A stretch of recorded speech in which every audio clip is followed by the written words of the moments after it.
Ladies and gentlemen, what's going on? We're about to do the recap and breakdown of UFC Fight Night Neil Magny versus Carlos Prates, which just took place last night, November the 9th, 2024. We're going to start with the prelims and with the main event. I believe it's only a 11-fight card, so it's going to be really easy. Let's just get right into it. First prelim opener of Melissa Mullins versus Claudia Segula. Melissa Mullins gets a nice takedown on Claudia Segula early. Shows that this is probably how the rest of the fight's going to go. She was landing some nice stuff on the feet. Looked a little bit better than she did before. I was having a little bit of distrust in Melissa Mullins because she had a bit of a problem in her last fight with Nora Cornell. She had a bit of a problem with her last fight with Irina Alexieva? Jesus, I don't know why I can't say that name. She gassed after the first round, and she had her hands on her hips. She was breathing heavy, and it's a big worry, especially because Claudia Segula looking half decent, not really that great, but half decent, coming in out of these like trash fight organizations. I've never even heard of them, to be honest. But she was knocking girls out. She looked like she had a bit of a piston behind her right hand, and you just didn't know if Melissa was going to be able to utilize that takedown game because you haven't really seen her set up stuff nice with her hands. She did it here. She was able to take her down, get her back, and just defeated her with some ground and pound. Claudia was unable to move from the position, and Melissa Mullins gets a TKO victory. I mean, it's impressive, but she also has a Zheleznyakova win. I forgot about that too. She ground and pounded her out. It's just a little bit of a worry because she just seems a little bit low in the gas tank. Even after the first round in this fight, she was breathing a little bit heavy, just looked a little bit better. I'd like to see what she got against some better opponents. I mean, Claudia Segula is not really a tough opposition.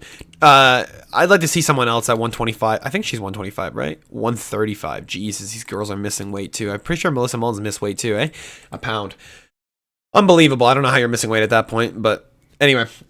135 is rough right now. I mean, a wrestler would be nice. I don't think her hands are anything too special.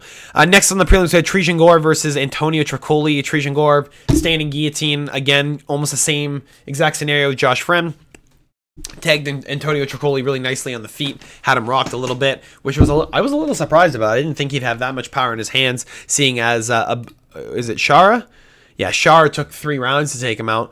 Looked a little bit slow in that fight getting started, but Trejan Gore says fuck it, comes in on not short notice, but hasn't fought in 2 years, and he just absolutely fucking demolishes Antonio Tricoli, who looked like he was going to be half decent inside the UFC. Now you're pretty much looking at a cut. Trejan Gore, a lot of people had the knockout prop. I'm pretty sure submission was at plus 600. I'm not sure why you wouldn't take the submission prop, seeing as his guillotine's really, really nasty. He has half decent takedowns. He is a wrestler as well, so that sub prop was a little bit wild. But really good win for Trejan Gore, especially at 185, man. And when you have power like that, especially in your takedowns, and you have power like that in your hands, you can get really far. And Trejan Gore looking like one of those guys that if he gets up to par in terms of how often he fights, he'll be something of a force at 185, maybe just a gatekeeper, but it's still better than nothing. Next on the prelims, we had Damon Blackshear versus Cody Stamann, and I had Damon Blackshear by submission, and it is what it is. Cody Stamann trying his best on the feet, getting tagged too much. Damon Blackshear cracks him with something really, really nice, and Cody Stamann gets rocked for bad, probably the worst I've ever seen Cody Stamann get rocked, and gets dropped, and Damon Blackshear just slowly but surely gets towards the choke, fighting underneath the neck, fighting the other side, fighting underneath the neck, and then slowly but surely when he got a neck crank, Cody Stamann made a mistake, left his chin a little bit exposed. Damon Blackshear sinks in the rear naked choke, gets it through, and gets the victory. I mean, it's really impressive for Damon Blackshear, seeing as he just came off that loss to Montel Jackson in the first round, getting knocked out with a left hand, and a previous decision loss to Mario Bautista. It's just I'm glad to see him back. He is one of those guys who you're really excited to see fight every single time. He has fantastic grappling. His jiu-jitsu's fucking next level, and his hands still serve as a purpose. He's not pillow-fisted. He has nice combos, and he sets everything up with the hands, which is as he should be doing. We're gonna move on. Next on the prelims, we had Charles Radke, Chuck Buffalo versus Matthew Semmelsberger. Matthew Semmelsberger is a shell of himself. He's not who he is anymore. When he first entered the UFC, you thought he was going to be something. He looked like he could be something. Okay, AJ Fletcher win, Jake Matthews win. Looking back on it, Jake Matthews win a little bit scuffed. AJ Fletcher scuffed, lost to Chaos Williams. Scuffed. I mean, but still, like Jason Witt knockout, Martin Sano knockout. Like you're seeing him take out these guys super quick who are not as good as him, but still in a fight against Charles Radke, I thought these guys lined up pretty good. I thought these guys were pretty similar. I thought Matthew Semelsberger's a little bit better on the feet, and Charles Radke proves me wrong. Proves me that he doesn't need to use any wrestling. He just needs to fucking hit Matthew Semelsberger once, because Semelsberger looks like he doesn't want to be in there. Semelsberger looked like he was dazed from the moment he walked in. Looked like he was worried. That walkout, man, the look on his face was the look of I've overlooked every portion of this fight. I'm scared. I'm worried about what's going to happen. And that's exactly what happened. He didn't fight on instinct. He fought on complete panic, and he got fucking knocked out for it. Matthew Semelsberger definitely getting kicked out of the UFC after this one. Moves into 11-8, and Charles Radke gets a nice win on his record, but again, nothing too crazy. I'd like to see him fights, not a Carlos Prates, not a fucking, not something super crazy, but a half decent fight. Give him Austin Hubbard again. Why not? Why can't we do this? Why is this not okay? Is Austin Hubbard still at 170? Let's see. Lightweight. Well, Austin Hubbard gained some weight. Let's go. Let's get a rematch going. We're going to move on next in the prelims. We have Elizeu Zaleski versus Zach Scroggin. I thought Zach Scroggin would hold a little bit of a chance. Like, he's not a fucking bum. Bro looked starstruck as soon as he walked in the UFC cage. I mean, he looked like he was fucking literally in a full-blown panic. His face was pale. Elizeu looked like he was ready to fucking brawl. And that's what he did. He clipped him with a nice 1-2. Zach drops, tries to get back up, one knee down.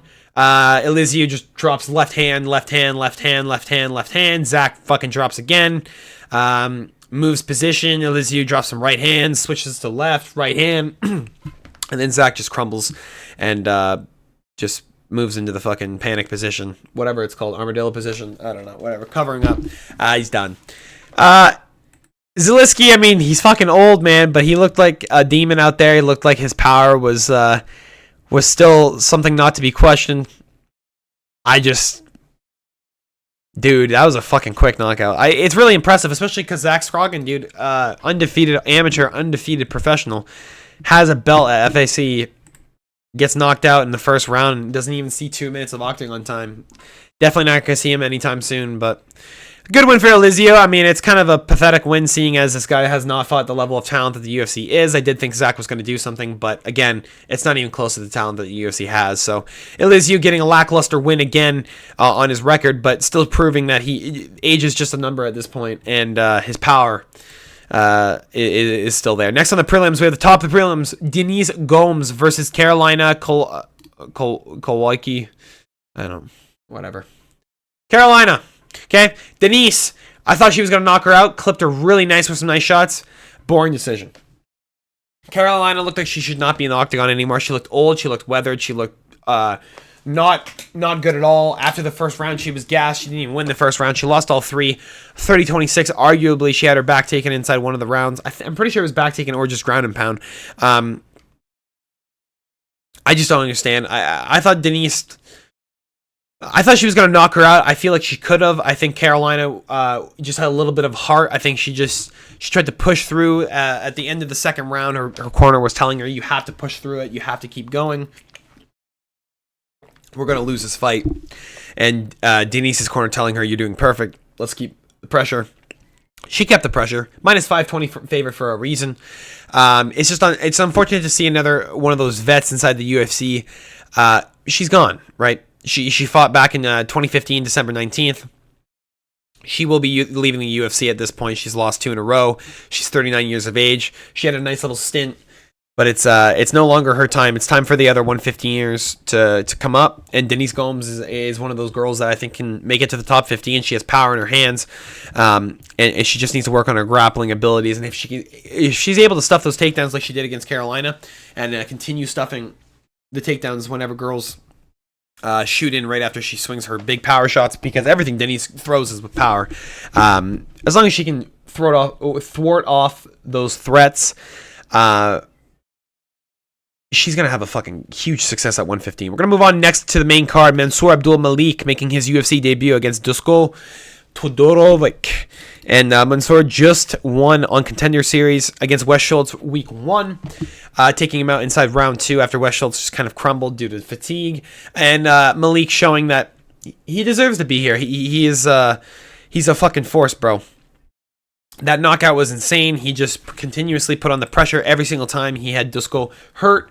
He took his time. He didn't over rush it. He was calculated. He saw everything, and it was absolutely beautiful. Took out Dusko Todorovic, who again one of these UFC guys who also won inside the Contender Series, just not ever having one of those big wins that make a difference.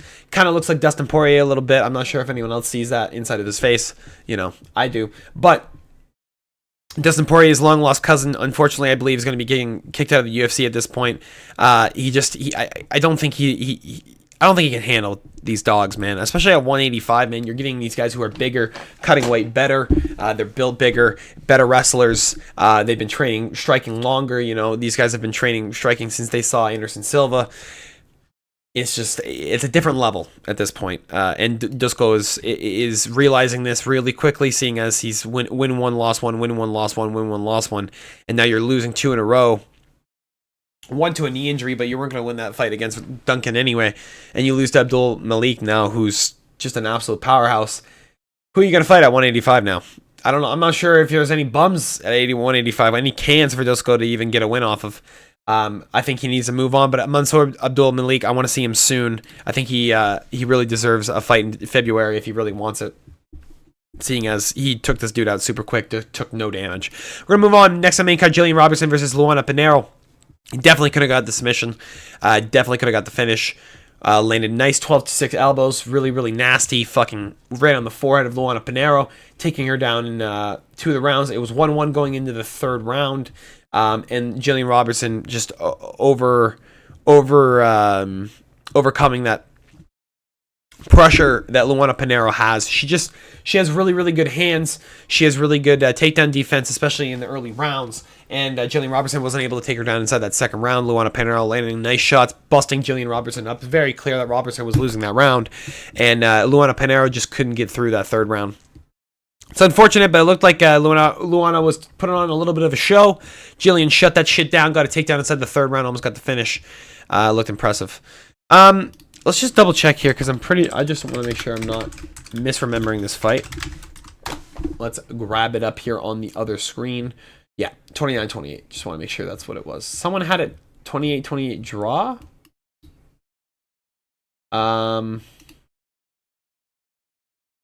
What? Someone had it a draw. Who had this a draw? Hold on. We're going to take a look at this real quick, because this is absolutely fucking pathetic. What am I... Jillian Rob... 10-9 Rob... Yeah. 10-9 Pinheiro. 10-8 Robertson? What? How do you score that 10-8 Robertson?